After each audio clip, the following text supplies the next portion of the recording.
फातिमा की रानी माँ, प्रभु यीशु की माँ, आसरा तू ही है माँ।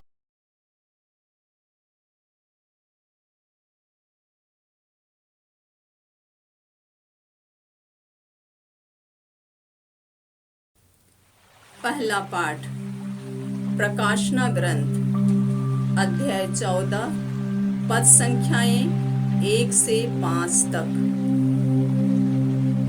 मैं यूहन्ना ने फिर देखा, मेमना सिय्योन पर्वत पर खड़ा है।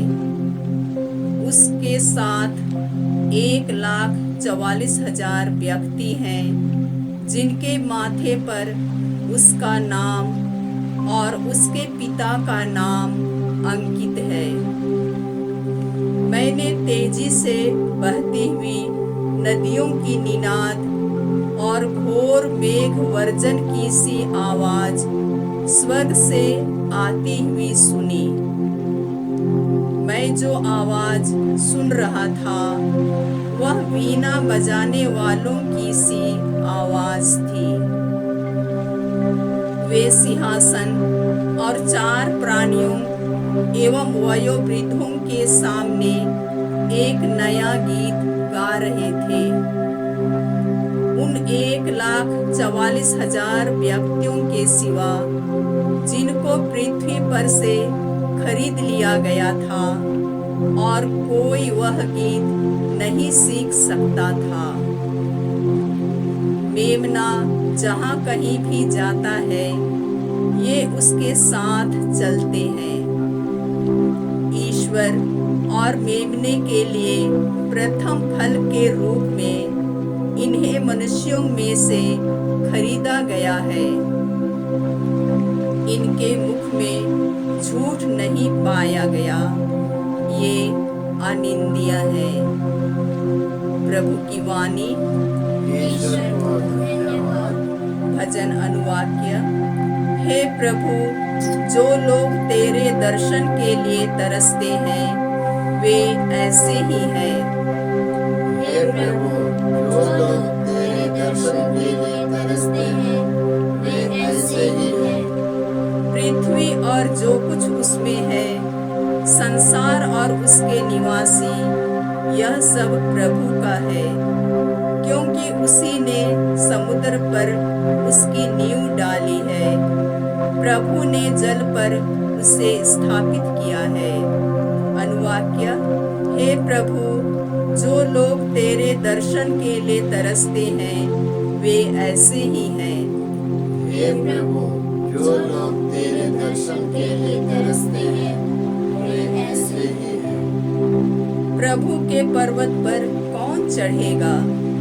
उसके मंदिर में कौन रह पाएगा? वही जिसका हाथ निर्दोष है, जिसका हृदय निर्मल है, जिसका मन असार संसार में नहीं रमता। अनुवाक्य।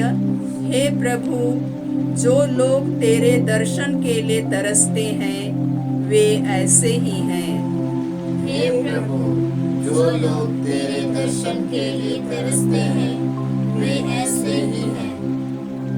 उसी को प्रभु की आशीष प्राप्त होगी। वही अपने मुक्तिदाता ईश्वर से पुरस्कार पाएगा।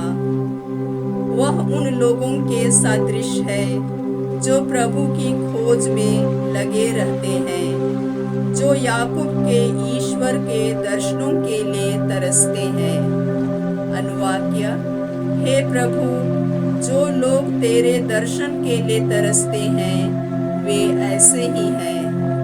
हे प्रभु, जो लोग तेरे दर्शन के लिए तरसते हैं, वे ऐसे ही हैं। जय घोष। हालेलुया। जागते रहो और तैयार रहो, क्योंकि तुम नहीं जानते कि किस घड़ी मानव पुत्र आएगा। हालेलुया। प्रभु आप लोगों के साथ हो और आपकी आत्मा के साथ। संत लूकास के अनुसार पवित्र सुसमाचार। हे प्रभु, तेरी महिमा हो। अध्याय 21 और संख्याएं 1 से 4 तक। यीशु ने आंखें ऊपर उठाकर देखा कि धनी लोग खजाने में अपना दान डाल रहे हैं। उन्होंने एक कंगाल विधवा को भी 2 अथेले डालते हुए देखा और कहा, मैं तुम लोगों से सच कहता हूँ, इस कंगाल विधवा ने उन सबों से अधिक डाला है। उन्होंने तो अपनी समृद्धि में से दान दिया, परंतु इसने तंगी में रहते हुए भी जीविका के लिए अपने पास जो कुछ था वह सब दे डाला। प्रभु का सुसमाचार। हे क्रिस्त तेरी स्तुति हो। क्रिस्त में प्रिय भाई और बहनों, आज का पहला पाठ प्रकाशना ग्रंथ से है, अध्याय 14 और संख्याएं 1 से 5 तक। इसमें हमने सुना, मैं यूहन्ना ने फिर देखा, मेमना सिय्योन पर्वत पर खड़ा है, उसके साथ 1,44,000 व्यक्ति हैं, जिनके माथे पर उसका नाम और उसके पिता का नाम अंकित है। मेमना प्रभु यीशु है, सिय्योन पर्वत ईश्वर है। जो 1,44,000 वहाँ थे, वे सब पवित्र संतों के प्रतीक हैं जो स्वर्ग में पहुँच गए हैं। यह आश्चर्य की बात है कि ईश्वर ने इतिहास में सिय्योन पर्वत को चुना। वहाँ इब्राहिम ने जाकर बलि चढ़ाई, दाऊद नगर बनवाया, और उस एरिया में, उस इलाके में नदी नहीं है। अन्य सभी संस्कृतियाँ नदी के किनारे उभर आई हैं, लेकिन ईश्वर ने 3 पहाड़ों के बीच का पहाड़ सिय्योन पर्वत को चुना है। केवल एक छोटा सा किद्रोन नाला है, पानी की कमी थी, फिर भी ईश्वर ने उस जगह को चुना। यह एक रहस्यमय बात है। इसके अलावा सिय्योन पर्वत हमारे लिए स्वर्ग है। एक सिय्योन पर्वत है जिसको ईश्वर ने चुना था, और उसके बारे में भी ईश्वर की भविष्यवाणियां हैं। उदाहरण के लिए राजाओं के दूसरे ग्रंथ अध्याय 19 और संख्याएं 30 और 31 में हम लोग इस प्रकार पढ़ते हैं, यूदा के घराने का अवशेष जड़ पकड़ेगा और फल देगा। यरूशलेम से एक अवशेष निकलेगा और सिय्योन पर्वत से बचे हुए लोगों का एक दल विश्वमंडल के प्रभु का अनन्य प्रेम यह कर दिखाएगा। बहुत सारे लोग वहाँ रहते थे और कुछ लोग जरूर बच जाएंगे, धर्मी अनंत जीवन में प्रवेश करेंगे। यह ईश्वर की भविष्यवाणी है। नबी योएल के ग्रंथ अध्याय 3 और संख्या 5 में हम लोग इस प्रकार पाते हैं, ईश्वर की वाणी है, प्रभु ईश्वर ने तो कहा है, सिय्योन पर्वत पर कुछ लोग बच जाएंगे और यरूशलेम में प्रभु ईश्वर के चुनिंदे लोगों का उद्धार होगा। तो सिय्योन पर्वत माने यरूशलेम नगर, और हमारे लिए यह प्रतीकात्मक रूप से समझना है। नबी सफन्याह के ग्रंथ अध्याय 3 और संख्याएं 12 और 13 में हम लोग इस प्रकार पढ़ते हैं, मैं तुम लोगों के देश में एक विनम्र एवं दीन प्रजा को छोड़ दूंगा। जो इस्राएल में रह जाएंगे वे प्रभु के नाम की शरण लेंगे। वे अधर्म नहीं करेंगे, झूठ नहीं बोलेंगे और छल कपट की बातें नहीं करेंगे। वे खाएंगे पिएंगे और विश्राम करेंगे और कोई भी उन्हें भयभीत नहीं करेगा। तो कुछ लोग जरूर बच जाएंगे, ईश्वर की चुनी हुई प्रजा बच जाएगी। आज के पहले पाठ का दूसरा विषय यह है, मैंने तेजी से बहती हुई नदियों के निनाद और घोर मेघ गर्जन की सी आवाज स्वर्ग से आती हुई सुनी। मैं जो आवाज सुन रहा था वह वीणा बजाने वालों की सी आवाज थी। यहाँ वीणा बजाने वालों की आवाज, इसका मतलब है यह आराधना है, यह लिटर्जी पूजन विधि है। वे सिंहासन और 4 प्राणियों एवं वयोवृद्धों के सामने एक नया गीत गा रहे थे। इसका मतलब पुराना गीत होता था। निर्गमन ग्रंथ अध्याय 15 में हम लोग इस प्रकार पढ़ते हैं, तब मूसा और इस्राएली प्रभु के आदर में यह भजन गाने लगे। मैं प्रभु का गुणगान करना चाहता हूँ। उसने अपनी महिमा प्रकट की है। उसने घोड़े के साथ घुड़सवार को समुद्र में फेंक दिया है। मूसा ने और इस्राएली लोगों ने मिलकर ईश्वर का गुणगान किया, ईश्वर की स्तुति की, एक गीत गाया। और इसी तरह पुराने व्यवस्था में कई बार हम लोग पाते हैं, लोगों ने विश्वासियों ने ईश्वर के आदर में गीत गाया। अब नए व्यवस्था में नया गीत है। नए व्यवस्था का नया गीत माता मरियम ने शुरू किया है।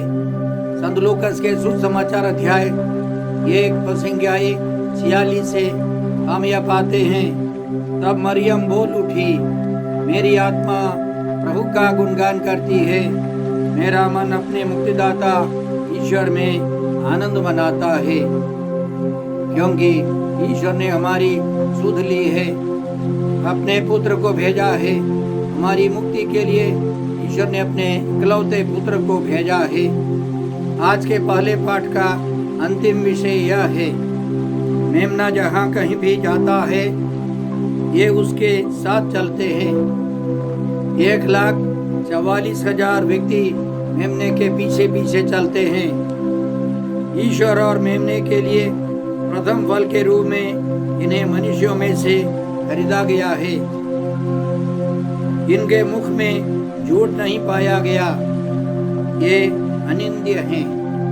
जो स्वर्ग में पहुंच गए हैं वे सब अन्य देवी देवताओं के पीछे नहीं जाते थे। वे झूठे ईश्वर का अनुसरण नहीं करते थे। वे सच्चे ईश्वर में गहरा विश्वास रखते थे, सच्चे ईश्वर की आराधना की है, इसलिए वे स्वर्ग में पाए गए हैं। इसलिए आज का भजन संख्या 24 लेकर हमने यह घोषणा की, प्रभु के पर्वत पर कौन चढ़ेगा, उसके मंदिर में कौन रह पाएगा? वही जिसके हाथ निर्दोष हैं, जिसका हृदय निर्मल है, जिसका मन असार संसार में नहीं रमता। इसलिए इस दुनिया से जाने के पहले प्रभु यीशु ने वादा किया है, धर्मी अनंत जीवन में प्रवेश करेंगे, विधर्मी अनंत दंड भोगने जाएंगे। हमें इसके लिए तैयार रहना है, पवित्र जीवन बिताना है। आज के सुसमाचार में मात्र 4 पवित्र वचन है। इन 4 पवित्र वचनों के द्वारा प्रभु यीशु हमको बहुत सारे रहस्य समझाना चाहते हैं। हमने सुना कि प्रभु यीशु यरूशलेम मंदिर के बाहर सबों को देख रहे थे। मंदिर के बाहर तरह तरह की आवश्यकताओं की पूर्ति के लिए 1 दर्जन से ज़्यादा चंदा बक्सा रखते थे। एक विधवा आई और उसने 2 हथेले उसमें डाल दिया। हथेला बहुत सबसे छोटा सिक्का है। यहूदियों के क्रय विक्रय में मंदिर में डालने वालों की जो संपत्ति है, सबसे छोटा सिक्का। और प्रभु यीशु ने उसको देख लिया, तो सबों के सामने यह घोषणा की, जीविका के लिए अपने पास जो कुछ था वह सब इसने डाल दिया। सबसे पहले हम याद रखें, पुराने व्यवस्था में भी हम इसी तरह एक विधवा को पाते हैं। वह सरेप्ता की विधवा है। राजाओं के पहले ग्रंथ अध्याय 17 में हम लोग इस प्रकार पाते हैं कि एलिया के समय, नबी एलिया के समय इस्राएल में पानी नहीं बरसा, भोजन नहीं था। अंतिम में ईश्वर ने नबी से कहा, सरकता जाओ, वहाँ एक विधवा के पास जाओ। उस विधवा के पास थोड़ा सा आटा था और थोड़ा सा तेल। नबी ने एक रोटी मांगी, पहले वो तैयार नहीं थी। तब नबी ने इस प्रकार वादा किया, जिस दिन तक प्रभु पृथ्वी पर पानी ना बरसाए, उस दिन तक ना तो बर्तन में आटा समाप्त होगा और ना तेल की कुप्पी खाली होगी। एलिय्याह ने जैसा कहा था, स्त्री ने वैसा ही किया और बहुत दिनों तक उस स्त्री, उसके पुत्र और एलिय्याह को खाना मिलता रहा। जो ईश्वर के लिए, ईश्वर के भक्तों के लिए, ईश्वर की सेवा के लिए समर्पित करता है, ईश्वर प्रतिदान करता है। प्रवक्ता ग्रंथ अध्याय 35 में ईश्वर वादा करता है, प्रभु प्रतिदान करता है, वह 7 गुना तुम्हें लौटा देगा। और प्रभु यीशु आकर हमको समझाते हैं, संत मत्ती के सुसमाचार अध्याय 19 संज्ञा 29 में, जिसने मेरे लिए घर, भाई बहनों, माता पिता, पत्नी, बाल बच्चों अथवा खेतों को छोड़ दिया है, वो 100 गुना पाएगा और अनंत जीवन का अधिकारी होगा। सुसमाचार में जिस महिला को यीशु ने देखा, वो महिला अपने पास जो कुछ था सब देने के लिए तैयार होगी। वह प्रभु के लिए जीवन बिताने के लिए तैयार है। और प्रभु यीशु ने उसका गुणगान किया। हमारे संसार के अंत तक इस विधवा के बारे में चर्चा होगी, क्योंकि प्रभु यीशु ने संत मत्ती के सुसमाचार अध्याय 6 संज्ञाएं 25 से इसी तरह हमको समझाया था, मैं तुम लोगों से कहता हूँ, चिंता मत करो न अपने जीवन निर्वाह की कि हम क्या खाए, और न अपने शरीर की कि हम क्या पहने। क्या जीवन भोजन से बढ़कर नहीं, और क्या शरीर कपड़े से बढ़कर नहीं। आकाश के पक्षियों को देखो, वे ना तो बोते हैं, ना लूनते हैं और ना बखारों में जमा करते हैं, फिर भी तुम्हारा स्वर्गीय पिता उन्हें खिलाता है। क्या तुम उनसे बढ़कर नहीं हो? और यीशु ये भी पूछते हैं, चिंता करने से तुम में से कौन अपनी आयु घड़ी भर भी बढ़ा सकता है? और कपड़ों की चिंता क्यों करते हो? खेत के फूलों को देखो, वे कैसे बढ़ते हैं। वे ना तो श्रम करते और ना काटते हैं, फिर भी मैं तुम्हें विश्वास दिलाता हूँ कि सुलेमान अपने पूरे टाट पाट में उनमें से एक की भी बराबरी नहीं कर सकता था।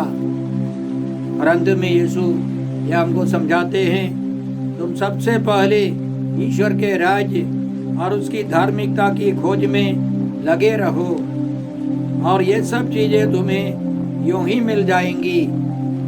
कल की चिंता मत करो, कल अपनी चिंता स्वयं कर लेगा। आज की मुसीबत आज के लिए बहुत है, यह हमारे लिए है। प्रतिदिन हम लोग छोटी छोटी बातों के लिए चिंता करते हैं, अपने लिए पूंजी जमा कर रखते हैं। इसलिए इसी अध्याय में प्रभु यीशु ने यह भी कहा, पृथ्वी पर अपने लिए पूंजी जमा नहीं करो, जहाँ मोर्चा लगता है, कीड़े खाते हैं और चोर सेंध लगाकर चुराते हैं। स्वर्ग में अपने लिए पूंजी जमा करो, जहाँ ना तो मोर्चा लगता है, ना कीड़े खाते हैं और ना चोर सेंध लगाकर चुराते हैं। क्योंकि जहाँ तुम्हारी पूंजी है, वहीं तुम्हारा हृदय भी होगा। हमारा अनुभव है, जो प्रभु के लिए देते हैं उनको प्रभु 100 गुनी आशीष देते हैं। एक बार एक महिला ने जयपुर से हमको फोन करके बताया कि मेरे पति ने सब कुछ बेच डाला, बर्बाद कर दिया, मेरे मकान को भी बेच दिया और करीब करीब सब बर्बाद कर दिए। 30,000 रुपये मेरे पास है बाकी। मैं बाइबल प्रोजेक्ट के लिए आपके पास भेज रही हूँ। यह संदेश पाकर हम गदगद हो गए और सच में उसने 30,000 रुपये हमारे पास भेज दिए। प्रभु ने उसके जीवन में बहुत बड़ा चमत्कार किया। कुछ ही महीनों के अंदर 13 लाख रुपये उसको बैंक से लोन के रूप में मिले और उसने एक सुंदर मकान खरीद लिया। और उसने हमको फिर संदेश भेजा, फादर प्रभु ने मेरे जीवन में बहुत बड़ा चमत्कार किया। जब मैंने 30,000 रुपये आपके लिए बाइबल प्रोजेक्ट के लिए भेजा तो प्रभु ने मेरे लिए एक मकान का प्रबंध किया है। आज के सुसमाचार के द्वारा प्रभु यीशु हमको यह भी समझाते हैं कि उनकी दृष्टि हम सबों पर है। हम सब उनकी नज़र से बच नहीं सकते। स्तोत्र 53 में स्तोत्रकार इसी तरह लिखता है, ईश्वर यह जानने के लिए स्वर्ग से मनुष्यों पर दृष्टि दौड़ाता है कि उनमें कोई बुद्धिमान हो जो ईश्वर की खोज में लगा रहता हो। ईश्वर की दृष्टि हम सबों पर है। प्रभु यीशु हम सबों को देखते रहते हैं, हम उनसे बच नहीं सकते। जो ईमानदारी का जीवन बिताते हैं उन सबों को यीशु 100 गुनी आशीष देंगे, सुरक्षा प्रदान करेंगे, अनंत जीवन में प्रवेश करने देंगे। एक महान संत बीट का समझाना इस प्रकार है, वह विधवा कलीसिया है। कलीसिया के लिए प्रभु यीशु मर गए हैं, तो कलीसिया एक प्रकार की विधवा है और यीशु चाहते हैं कि हम दो अधेले डाले। वह प्रेम के 2 अधेले हैं। एक ईश्वर के प्रति हमारा प्रेम और दूसरा प्रेम पड़ोसियों के प्रति। हमें ईश्वर को और पड़ोसी को प्यार करना है। उसी दृष्टिकोण से देखेंगे तो हम में से हर एक व्यक्ति उस विधवा के स्थान पर है। प्रभु यीशु हमारा दुल्हा है। प्रभु यीशु हमारे लिए क्रूस पर मरे, जी उठे। हम उस विधवा के स्थान पर प्रभु को प्यार करें और दूसरों को भी प्यार करें। आइए हम ये कृपाएं मांगते हैं। हे पिता ईश्वर, हे प्रभु यीशु, हे पवित्र आत्मा ईश्वर, आज के सारे पवित्र वचनों के लिए हम तुझे धन्यवाद देते हैं और तुझसे प्रार्थना करते हैं कि हम सब उस विधवा के समान प्रभु पर पूरा भरोसा रखें और सब कुछ प्रभु के चरणों में समर्पित कर आगे बढ़ सके। हम यह प्रार्थना करते हैं प्रभु क्रिस्त के द्वारा। हमारे प्रभु यीशु क्रिस्त की कृपा, ईश्वर का प्रेम और पवित्र आत्मा का साहचर्य आप सबों को प्राप्त हो। आमीन।